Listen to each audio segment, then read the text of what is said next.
IPC, FIP e Boletim Focus aqui no Brasil. E mais algumas notícias que mexeram no mercado no dia de hoje. Roda a vinheta.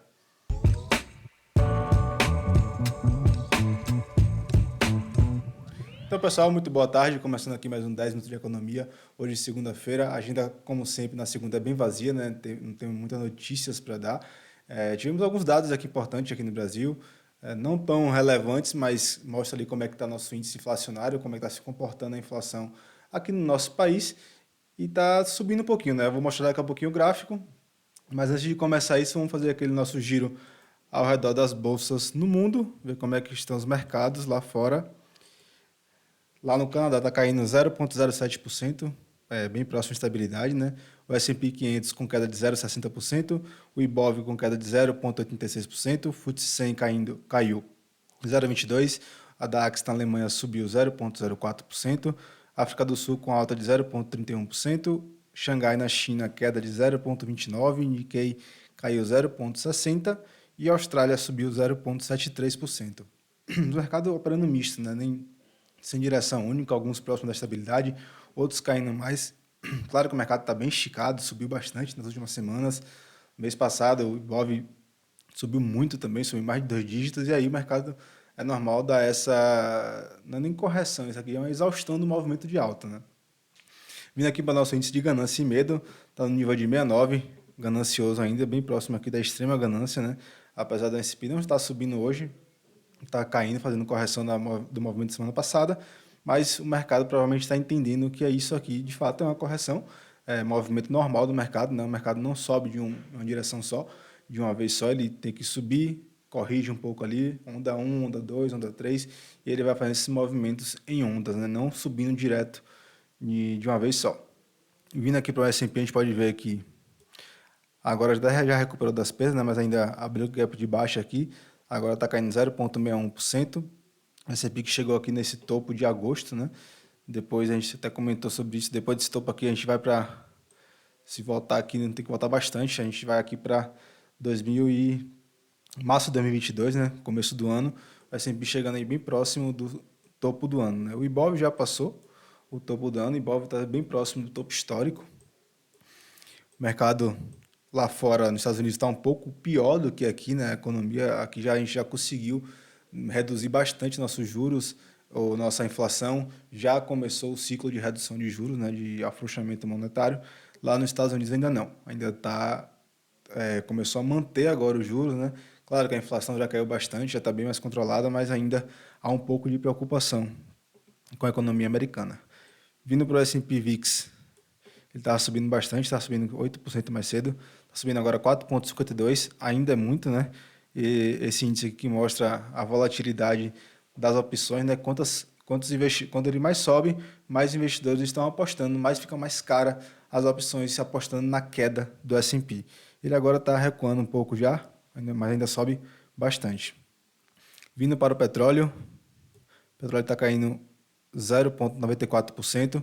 Isso aqui é positivo para todas as economias, né? Não só Estados Unidos, mas aqui é positivo para a economia global, né? Se cai o preço da commodity de energia, a mais usada no dia de hoje, reduz a inflação e as economias melhoram, né? Isso aqui é positivo para a economia. Isso aqui também muito provavelmente está caindo porque a reunião da OPEP não foi definido nenhum corte de petróleo, né? Na questão da oferta, e aí teve só a indicação, né, de para os países que quiserem fazer cortes voluntários, pode fazer, senão não vai ter corte. Então ficou meio indecisa, assim, digamos assim, a reunião que a OPEP fez na semana passada, e aí o petróleo reage negativamente. Vindo aqui para o DXY, o índice dólar está subindo 0,55, dólar fortalecendo perante as moedas emergentes. A gente comentou sobre esse suporte, né, que foi um topo aqui deixado em agosto. Ele exatamente recuou lá nesse topo, já vai reagindo aqui, né? Claro que a gente tem alguns pontos aqui ainda que podem servir de resistência. Se ele conseguir passar esses pontos de resistência, que vai ser aqui no 104,400 o primeiro, depois no 105, aí sim ele pode continuar seguindo. Se não, ele deve vir até aqui essa região do 104, testar e voltar para cair para perder esse fundo. Vindo para o minério de ferro, fechou em queda de 1,79, né? Minério que a gente já, toda vez que a gente mostra, que a gente comenta que ele está em uma consolidação, desde aqui do começo no meio, né, aqui de novembro, ele está oscilando aqui sem direção. Claro que ele está em topo, né, está na máxima aí de 2 anos, mas ainda não conseguiu tomar uma direção nem romper, né. Aqui pode ser também o que a gente comentou, pode ser uma acumulação para depois seguir caminho e continuar subindo. Vindo para a nossa agenda econômica agora, tivemos o IPC na Suíça, que ficou em 1,4% abaixo do esperado, e na base mensal foi deflacionário, né? Ficou menos 0,2%, era aguardado menos 0,1%, né? Ficando aí abaixo do esperado. Aqui no Brasil tivemos o IPC-FIP, veio em 0,43%, anterior foi 0,30%, e aqui eu só puxei o gráfico do IPC-FIP, só para a gente ter noção de como é que está essa questão, né? A gente vê aqui bastante alto, né, aqui anteriormente, em 2021, 2022, ficou muito alto.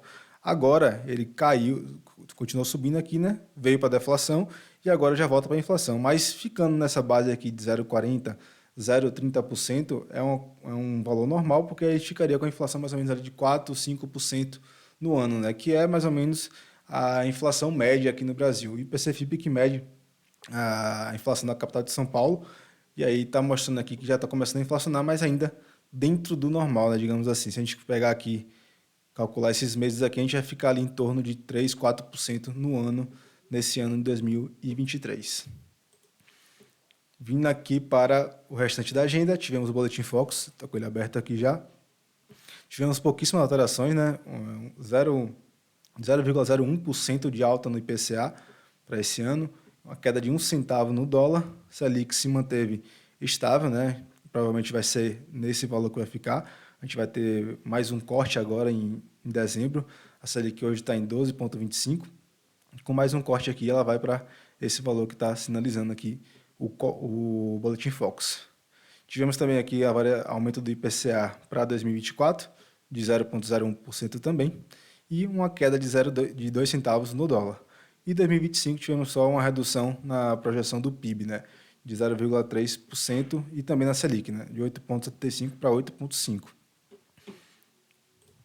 Voltando aqui para a gente não tem mais nenhum dado tão relevante, né? Aqui no Brasil a gente teve a questão do investimento estrangeiro direto, ficou abaixo do esperado, era aguardado 4,6 bi de dólares, veio 3,31. Né? Isso não é positivo para o Brasil, quanto menos capital estrangeiro entrando aqui para a gente é pior, né? Nossa economia que precisa de capital estrangeiro para se financiar,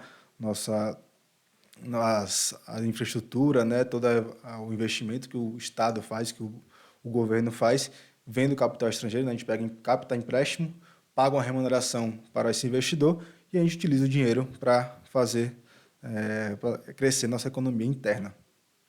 Tivemos também nos Estados Unidos encomendas à indústria, veio em menos 3,6, bem abaixo do esperado, né? Isso aqui é positivo para a economia americana, que vai reduzindo ali sua questão da indústria, que é a parte que produz, se reduz a encomenda da indústria porque não está tendo demanda, né? E aí, isso aqui é positivo para a economia americana que está tentando controlar ainda seu índice inflacionário. Vindo para nossa bolsa, caindo um pouco mais agora, caindo 1,04%. Nas maiores altas, temos Marfrig subindo 1,69%, SLC Agrícola subindo 1,48%, Sambi 11 subindo 1,11%, Embraer subindo 0,96% e VEG subindo 0,95%.